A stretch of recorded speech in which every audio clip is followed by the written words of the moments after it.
শান্তিধারার সকালটা সবসময় আলাদা। নদীর পাড়ে ঘাসে ভেজা শিশির আর দূরে মাছ ধরার নৌকার আওয়াজ। আমি মনে করি প্রতি সকালে আমার স্মৃতিগুলো প্রাণ পায়, পুরনো ছবি, পুরনো কথা সব ফিরে আসে।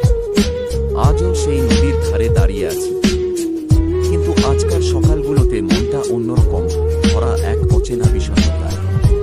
কারণ এই নদীর ধারে লুকিয়ে আছে অনেক গল্প, অনেক স্মৃতি। আর আজ আমি সেই গল্পই বলবো, একটি চিঠির গল্প যা কোনোদিন খোলা হয়নি। ছোটবেলায় আমি নদীর পাড়ে খেলতাম। আমাদের গ্রামের সবাই একে অপরকে চিনত। রফিক ছিল আমার সবচেয়ে কাছের বন্ধু।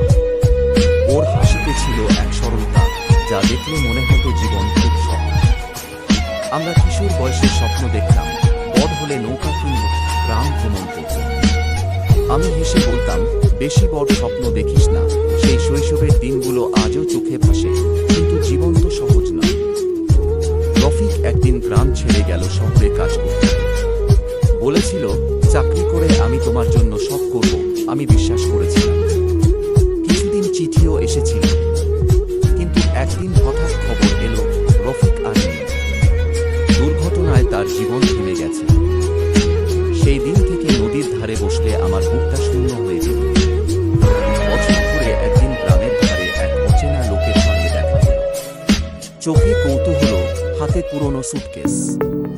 সে নিজেকে পরিচয় দিল, আর্তুর। বলল, আপনি কি আলা?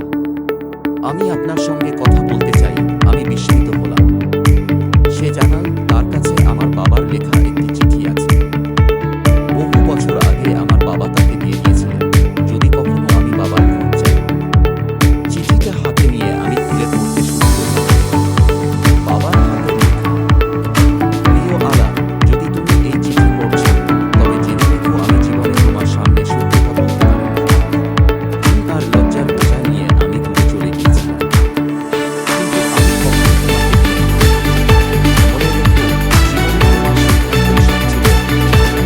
চিঠি পড়ে বিশ্বাস করি, বাবার বন্ধু কিভাবে আর বুঝতে পারে। চোখের পানি এসে গেল। আত্মা বলল, আমি এই চিঠি তোমার হাতে পৌঁছে দিতে চেয়েছিলাম, তার জন্য চলেছি। সেই রাতে আমি ভাবতে লাগলাম, আমার জীবন এতদিন ধরে বড় কষ্ট পেয়েছে, কিন্তু বাবার চিঠি যেন আমাকে বলছে, নিজের তাই পরদিন আমি সিদ্ধান্ত নিলাম, আমি নতুনভাবে শুরু করব।